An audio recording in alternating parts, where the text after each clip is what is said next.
کہتے ہیں کسی جگہ ایک شخص رہتا تھا جس کے 3 بیٹے تھے۔ اس شخص نے اپنے ان تینوں بیٹوں کے نام عبداللہ رکھے ہوئے تھے۔ دن گزرتے رہے حتیٰ کہ اسے مرض الموت نے آن لیا۔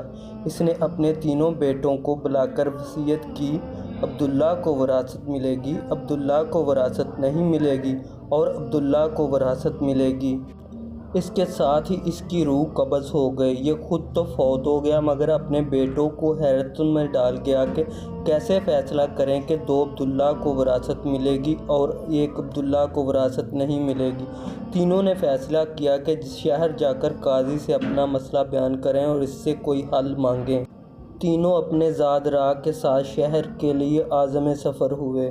راستوں میں انہوں نے ایک شخص کو دیکھا جو اپنی کسی گم شدہ چیز کو تلاش کرتا پھرتا تھا۔ ان بھائیوں کے پوچھنے پر اس نے بتایا کہ اس کی اونٹنی گم ہو گئی ہے جسے وہ تلاش کرتا پھر رہا ہے۔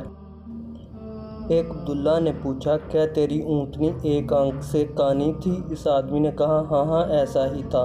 دوسرے عبداللہ نے پوچھا، کیا تیری اونٹنی ایک ٹانگ سے لنگری تھی؟ اس آدمی نے جلدی سے کہا، بالکل صحیح، میری اونٹنی واقعی ایک ٹانگ سے لنگری تھی۔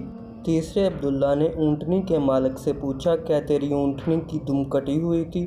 تو اس نے خوشی سے کہا، بالکل ٹھیک، میری اونٹنی کی دم بھی کٹی ہوئی تھی، بس اب جلدی سے بتا دو میری اونٹنی کہاں ہے؟ تینوں عبداللہ نے مل کر جواب دیا، باخدا ہمیں آپ کی اونٹنی کے بارے میں کوئی علم نہیں، ہم نے اسے ہرگز نہیں دیکھا۔ اونٹنی کا مالک ان کی یہ بات سن کر غصے سے پاگل ہو گیا۔ اس نے فیصلہ کیا کہ اس تینوں کو کھینچ کر قاضی کے پاس لے جائے گا۔ اسے پورا یقین تھا کہ اس کی اونٹنی کو یہ تینوں ذبح کر کے کھا چکے ہیں اور اب اپنے جرم کو چھپانے کے لیے جھوٹ بول رہے ہیں۔ اونٹنی والے نے جب تینوں کو اپنا ارادہ بتایا تو انہوں نے کہا، ہمیں کوئی اعتراض نہیں کیونکہ ہم خود بھی قاضی کے پاس ہی جا رہے ہیں۔ جب یہ چاروں قاضی کے پاس پہنچے تو اونٹنی والے نے قاضی سے اپنا قصہ بیان کیا۔ قاضی نے ان تینوں سے کہا، جس طرح تم تینوں نے اونٹنی کی نشانیاں بتائی ہیں اس کا ایک ہی نتیجہ نکلتا ہے کہ اونٹنی تم تینوں کے پاس ہے، بہتر ہے کہ تم اپنے جرم کا اعتراف کر لو۔ پہلے نے کہا، جناب اعلیٰ، ہم نے اونٹنی تو نہیں دیکھی تھی، ہاں البتہ اونٹنی کے آثار ضرور دیکھے تھے۔ جب میں نے اسے کہا تھا کہ تیری اونٹنی ایک آنکھ سے کانی ہے تو میں نے دیکھا تھا کہ راستے کے ایک طرف کا گھاس تو خوب چرا ہوا تھا مگر دوسری طرف کا ویسا ہی باامان تھا۔ اس کا ایک ہی مطلب تھا کہ اس شخص کی اونٹنی ایک آنکھ سے کانی رہی ہوگی۔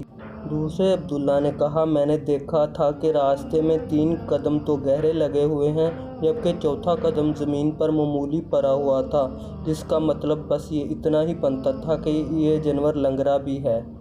تیسرے عبداللہ نے کہا، اونٹ جب راہ چلتے ہیں اپنا گوبر گراتے ہیں تو دم سے ادھر ادھر بکھیرتے ہیں، جبکہ ہم نے جس راہ سے آئے تھے وہاں پر گوبر ایک ہی لائن میں سیدھا گرا ہوا تھا، جس کا ایک ہی مطلب ہو سکتا تھا کہ اونٹنی کی دم کٹی ہوئی ہے جو اپنا گوبر دائیں بائیں نہیں پھیلا پائی۔ قاضی نے بغیر کسی دیر کے اس آدمی کی طرف دیکھا اور کہا، تم جا سکتے ہو، تمہاری اونٹنی ان لوگوں کے پاس نہیں ہے اور نہ ہی انہوں نے اسے دیکھا ہے۔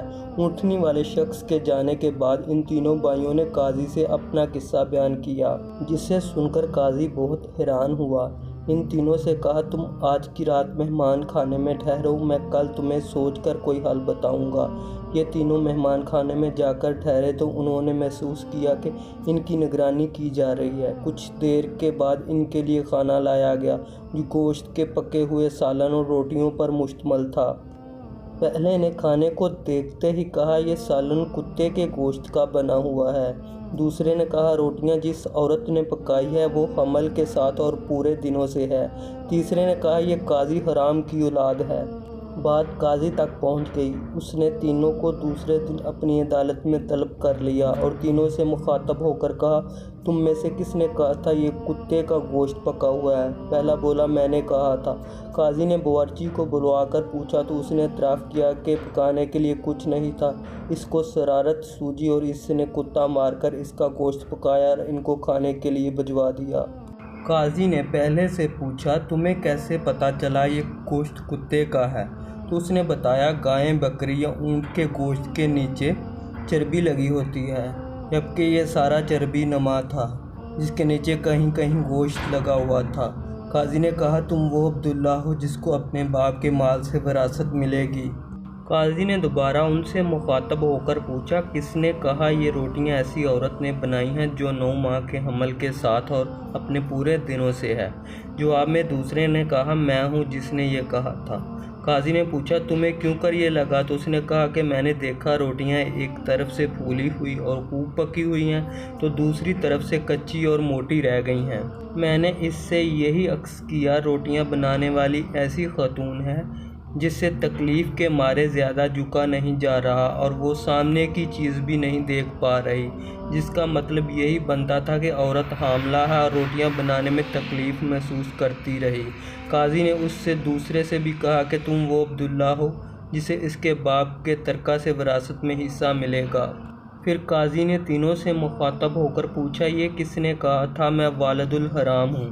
تیسرے نے جواب دیا کہ یہ میں نے کہا تھا۔ قاضی اٹھ کر اندر گیا اور اپنی ماں سے پوچھا کیا یہ سچ ہے کہ وہ حرامی ہے؟